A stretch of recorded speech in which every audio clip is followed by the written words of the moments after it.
Chris Christie has been part of Donald Trump's not only transition team the first time that he was president, but also his debate prep team. So he knows very well what it's like to help Donald Trump debate. And he explained what he expects debate prep is going like right now to Jonathan Carl. Helped Donald Trump prepare for a debate. You have seen this all play out. What is going on with him right now? How do you think he is actually getting ready for this debate? He doesn't get ready. I mean, as someone who was in charge of debate prep in 2016 and 2020 for him, it was a constant struggle. There were times when we would go and debate prep would be scheduled. We'd go in to sit with him and he would just say, no, I'm not doing it. and that would be it. And it just wouldn't happen.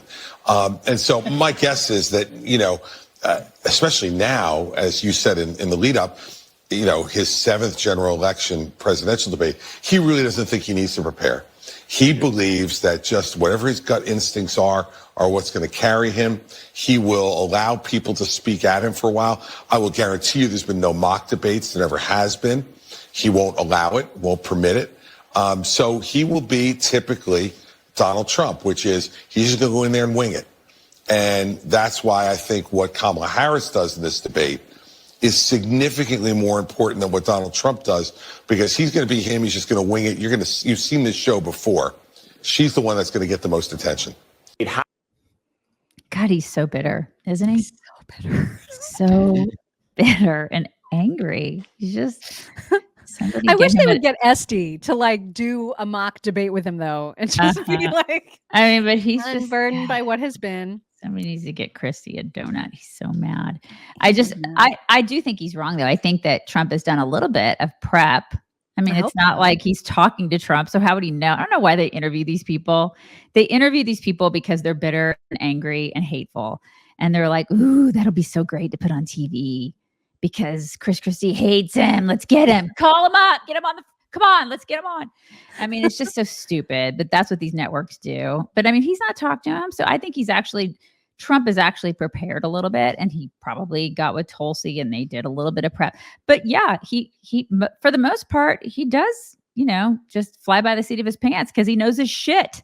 He doesn't have to prepare a whole lot. Not his first rodeo. It isn't. It's like his gajillionth rodeo. Mm-hmm. And so he doesn't have to use notes or stand up or have, he doesn't have to be Kamala. Kamala doesn't know what she's doing. She's freaking out right now. Trump doesn't. Trump understands what his policies are. There's the difference. Do you think that she'll be dumb enough to try during the debate to pin Project 2025 on him?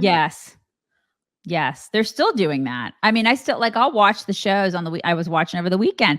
People still are doing that. Oh, I know that people are, but during the debate when he's right there and he's said a million times, this is not my plan. Yeah, I think she will, because she'll be like, well, tangentially or whatever. She'll be like, you get some of those ideas from those people, or those people worked for you. So she'll probably try to still pin those things on him. Yeah. Oh my God. She'll try.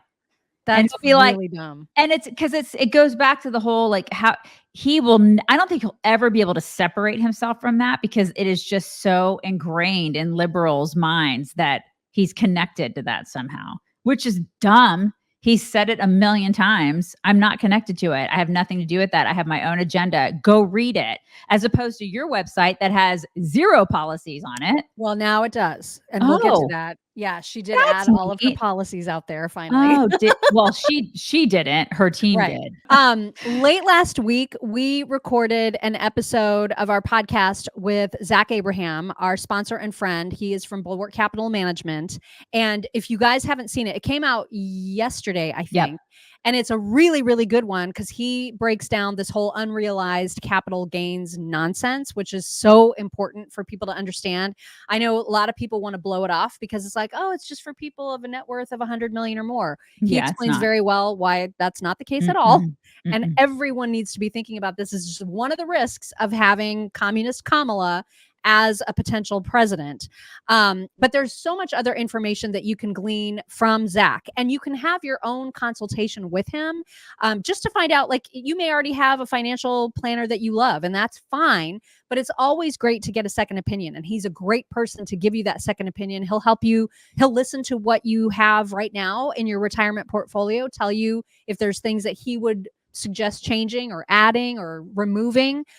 He's great about that. And he does all of these webinars that are fantastic. You can learn so much from him. You can also get a free common sense investing guide from Zach when you go to knowyourriskradio.com. That's knowyourriskradio.com. Advisory services offered through Trek Financial LLC, an SEC registered investment advisor. The opinions expressed in this program are for general informational purposes only and are not intended to provide specific advice or recommendations for any individual or on any specific security. Any references to performance of securities are thought to be materially accurate, and actual performance may differ. Wow, there's Investments a lot. involve risk and are not guaranteed. Past performance doesn't guarantee future results. Trek 24308.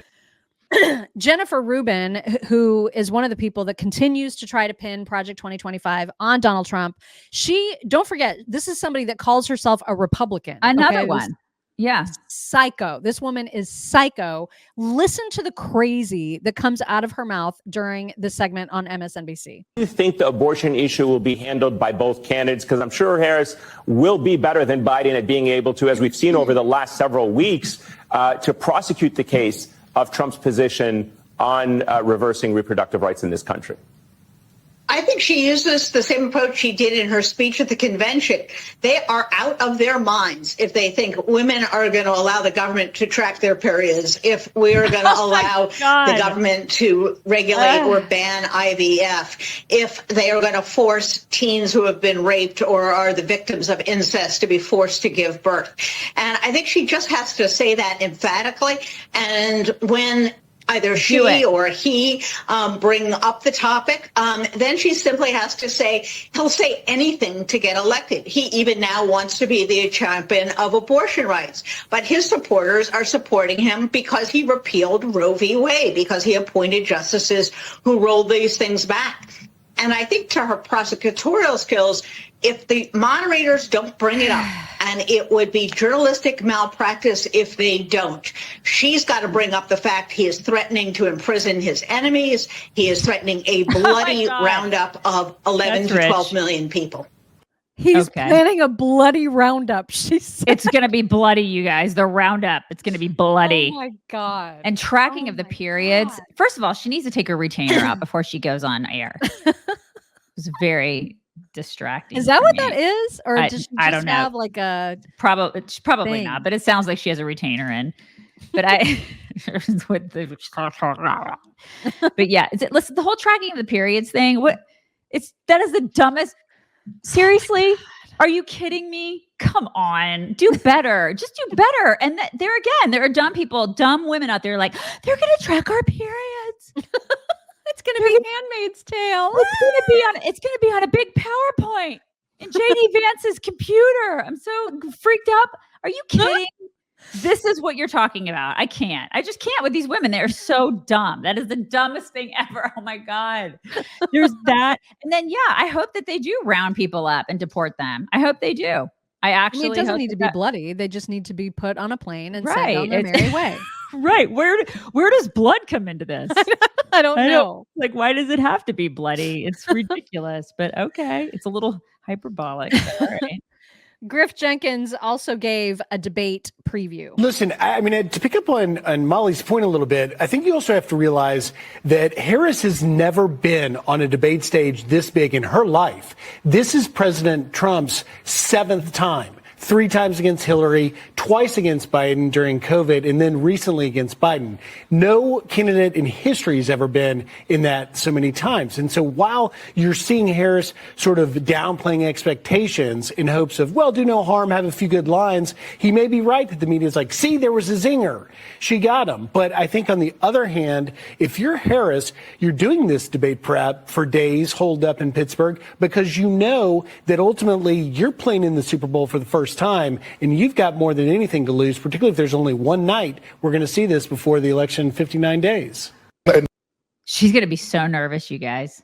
Oh my God. I mean, she was nervous during the Dana Bash interview. So nervous during that, like visibly anxious and nervous, and she had her emotional support dude with her. Mhm. Can you imagine what she's going to be like with Trump on a debate stage? I can't wait for this. I am like, seriously, I can't wait until tomorrow night. I'm just ready for it. I'm going to get popcorn. It's going to be an event. I do not know what to expect. And so I'm nervous. Discomfort. There's going to be discomfort for her, and I'm there for it. I'm there. I'm there. You guys there? Because I'm ready. I'm ready for the discomfort.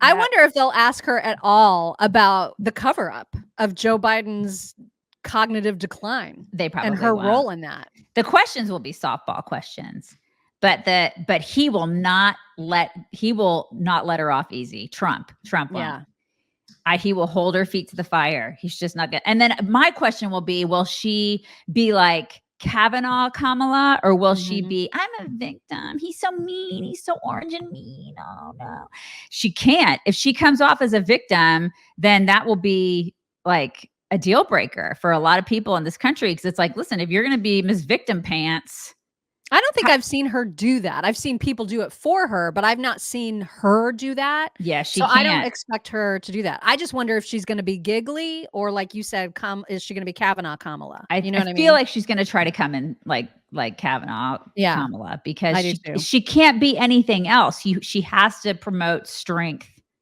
But what about all the joy? She's supposed to be all joyful and cackly. Oh my God, you guys, it's going to be so much fun. It's going to be a trip.